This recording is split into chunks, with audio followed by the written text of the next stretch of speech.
Teman-teman sekalian, tidak banyak orang tahu kalau sahabat Abu Hurairah ini asalnya non-muslim. Asalnya. Dan ini bukan nama asli.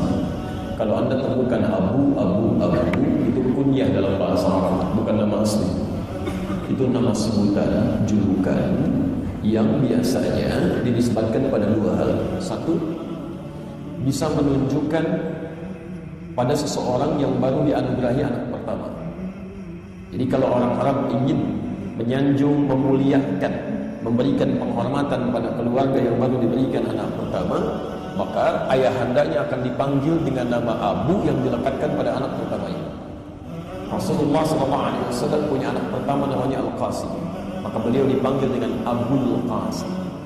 Yang kedua, nama yang dilekatkan pada sifat yang dominan.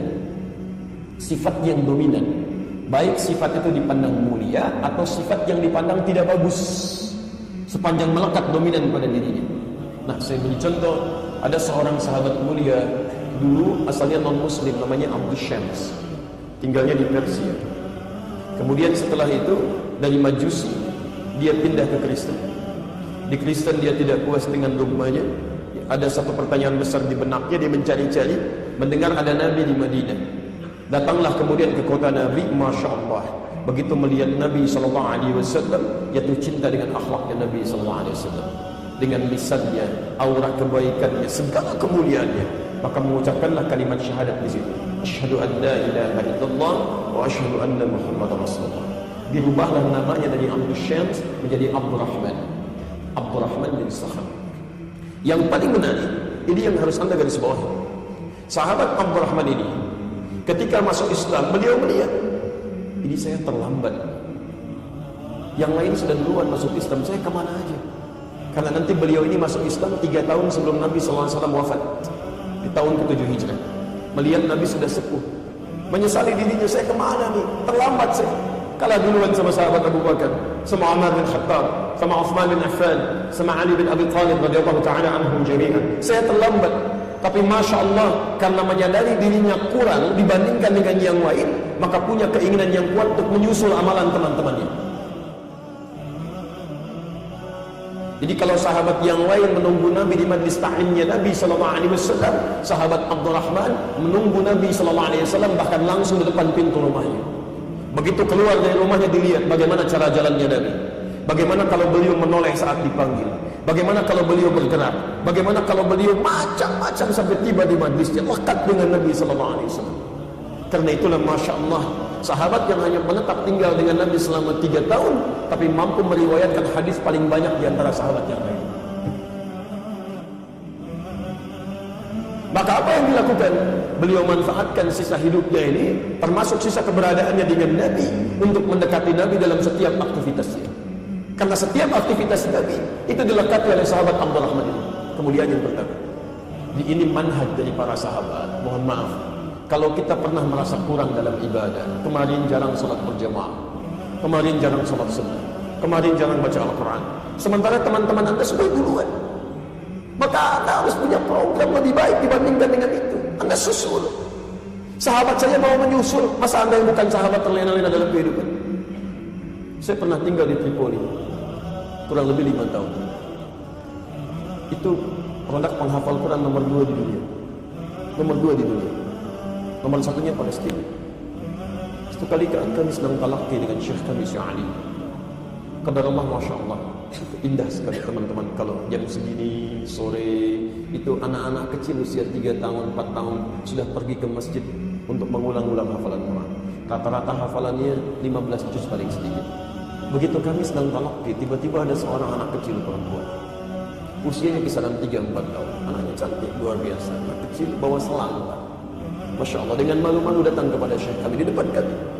Syekh, idribini, Syekh, tolong pukul kepala saya. Saya menongak kepala ke atas melihat, ya Syekh, ya, ada apa dengan anak ini? Syekh tersenyum mengatakan, ingin menunjukkan kepada kami apa yang terjadi. 5, kata Syekh. Kenapa? Kata anak ini, nasit, saya lupa Syekh. Anda bayangkan, saking inginnya menyusul teman-temannya hafal Quran, dia merasa di kepalanya ada sumbatan. Saya lupa ada sumbatan di kepala saya menghambat hafalan saya. Tolong pukul dengan selang ini, mudah-mudahan sumbatan ini cepat ringan dan hilang. Anak usia 3-4 tahun, pengen cepat hafal Quran, ingin menyusul hafalan kawannya, ingin dipukul kepalanya supaya lancar lagi ingatannya. Anda diberikan 30 tahun, diberikan 40 tahun. Sampai dengan hari ini jangankan menghafal, untuk baca saja Anda belum sempat. Bekal apa yang sudah Anda siapkan menuju Allah? Ada seorang anak namanya Mu'adh, usianya 4 tahun, tinggal di Asyut di Mesir. 2006 kami datang ke Mesir. Allahu Akbar. Anak ini matanya buta, usia 4 tahun. Datang kepada ayahandanya yang sangat hidupnya sederhana. Dia katakan, ya abati uridul Quran. Ayah, saya ingin menghafal Quran. Senangnya luar biasa ayahandanya. Disiapkan motor sederhananya, dimodifikasi dashboardnya. Berangkatlah 20 km menuju Syekh. Dituntun anaknya, Masya Allah. Di jalan tidak ada yang sia-sia. Ayahandanya begitu datang, berangkat, datang, pulang, Masya Allah. Setiap dia menghafal, dituliskan ayat-ayat Quran yang dihafalkan, simpan di dashboardnya. Sambil di jalan melihat ke depan, anaknya diminta baca. Di ayah anak ini di perjalanan tidak pernah lekat dengan yang sia-sia. Semuanya Quran. Yang paling menarik, anaknya kemudian hafal Quran yang tidak bisa melihat itu, ayahnya yang mengantar menikmati hafalan anaknya. Bapaknya belum hafal, anaknya hafal. Yang paling indah, ini yang harus Anda ketahui. Saat hafalannya mulai tersebar dan viral di timur tengah dengan bacaan yang sangat indah, dan Allah kemudian dengan portal dan buah itu ingin meliput keadaan anak Mu'adh yang luar biasa itu. Lantas kemudian bertanya, lihat kalimatnya, ya Syekh Mu'adh, apa motivasi Anda menghafal Quran ini? Dan sekiranya Anda berdoa kepada Allah kemudian dikabulkan doanya, apa yang Anda ingin minta? Teman-teman, lihat gambaran kalimat ini. Kata Mu'adh kecil, dia mengatakan, wallahi demi Allah, saya menghafal Quran, dan bila pun saya berdoa kepada Allah kemudian dikabulkan doa saya akan minta doa. Harap-harap sinar portal ini, Mu'adh kecil akan meminta supaya matanya dibukakan kembali. Tapi apa jawabannya?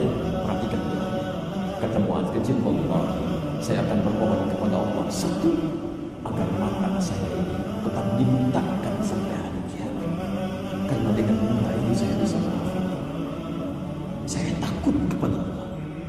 Kalau mata saya kembali bisa melihat lagi, mata saya akan menatap maksiat di sekeliling saya, yang dengan maksiat itu bisa menghilangkan Quran yang telah lama saya hafalkan. Dan bisa bayangkan, anak 4 tahun, mata buta, mensyukuri nikmat butanya karena tidak mampu melihat maksiat di sekitarnya, tapi dia gunakan untuk bisa menghafalkan ayat-ayat Allah. Anda diberikan 40 tahun, 50 tahun, mata Anda masih sehat sampai hari ini. Untuk sekedar baca Al-Quran saja belum punya waktu. Anda butuh berapa nikmat lagi? Dan yang paling indah itu kalimat keduanya. Perhatikan kalimat, Wallahi, demi Allah, saat saya kembali kepada Allah di hari kiamat itu, saat saya datang menghadap Allah sendirian di hari perhitungan, tidak akan ditemani oleh siapapun, bahkan tidak oleh ayah saya saat ini yang mengantarkan. Saya akan katakan di hadapan Allah, saat tangan saya bergetar, kaki saya bergetar, saya akan ucapkan, Ya Rabb, Ya Rabb, saya telah berusaha menghafalkan Quran sebagai bekal untuk saat ini. Kalau dengan Quran yang telah saya hafalkan belum cukup bekal saya untuk mendapatkan ridha-Mu, maka mohon ya Allah, kurangi hukuman saya dengan Quran yang telah saya hafalkan ini. Mohon kurangi siksa saya ya Allah dengan Quran yang telah saya hafalkan ini. Anak kecil usia 4 tahun, belum ada hisab untuknya, belum balik dia, berusaha menghafalkan Quran sebagai bekal pertemuannya dengan Allah, dan masih mengatakan, ya Allah, kalau saya masih layak untuk disiksa ya Allah, maka mohon kurangi hukuman saya dengan Quran yang telah saya hafalkan ini. Antum saat ini diberikan nikmat luar biasa, usia begitu panjang, keadaan sehat, nikmat nyaman, mushaf ada, kelengkapan banyak, sampai hari ini belum tersentuh untuk menghafalkan satu ayat saja dari Quran. Apa yang bisa Anda lakukan? Bukankah masuk ke surga kita harus membacakan Quran? At-Tirmidzi nomor hadis 2915. Nabi SAW menyatakan, hati-hati ketika anda akan masuk ke surga itu insya Allah dengan izin Allah, maka dikatakan kepada anda, waqra, silahkan bacakan bacaan Quran yang biasa anda bacakan di dunia, kemudian naik ke surga itu. Fa inna akhir qira'atika akhiru manzilatika, maka akhir bacaan Quran anda disitulah tempat tinggal anda. Karena itu nanti tidak sedikit orang menyesal masuk surga. Kalau masuk neraka menyesal biarkan saja, tapi masuk surga menyesal, ini yang ada ini. Ada orang biasa cuma baca 5 ayat, begitu sampai ulaika ala hudan min rabbihim wa ulaika humul muflihun, tempatnya di sini. Ternyata yang 10 ayat sampai fi qulubihim maradun, dia naik ke atas lagi. Setiap naik keindahannya lebih daripada yang pertama. Maka yang 5 ayat menyesal, ya Allah kenapa saya tidak baca sampai 10 ayat. Yang 10 ayat menyesal karena yang 20 ayat sudah ada di atas. Teman-teman, perhatikan jangan anak-anak cadar, anak-anak di Palestina. Kalau ada anak sudah hafal Quran 30 juz, temannya baru hafal setengah Quran 15 juz, maka perhatikan jaga-jaga. Dia akan katakan pada kawan, nanti kalau saya sudah ada di atas surga, kamu saya dadahi di bawah. Kamu saya dadahi di bawah.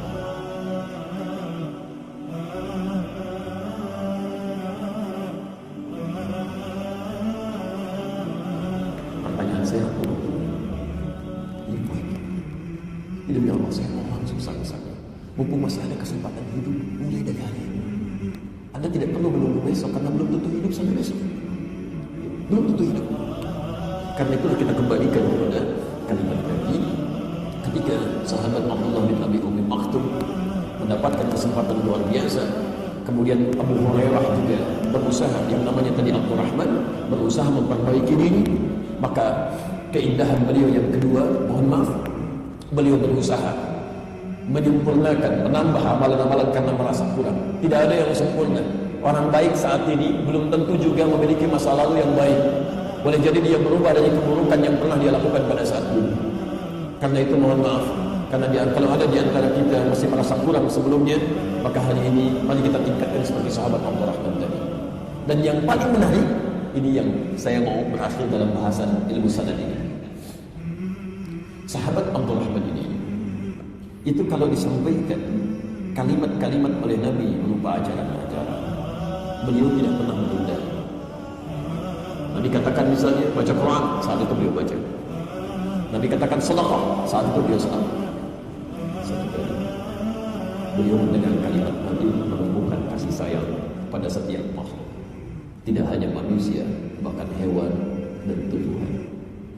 Sepulang dari majlis Nabi itu, menemukanlah seekor anak kucing kecil liar jalan. Kalau dalam bahasa Arab ada kucing rumahan, ada kucing liar, itu beda. Kalau kucing rumahan itu disebut dengan kitpun, kucing rumah. Kucing liar disebut dengan hurrat. Ya, hurrat. Kalau pakai hak itu menunjuk pada manusia, hurrat bebas. Kalau pakai hak besar itu menunjuk pada hewan. Kucing yang liar bebas, tidak terawat.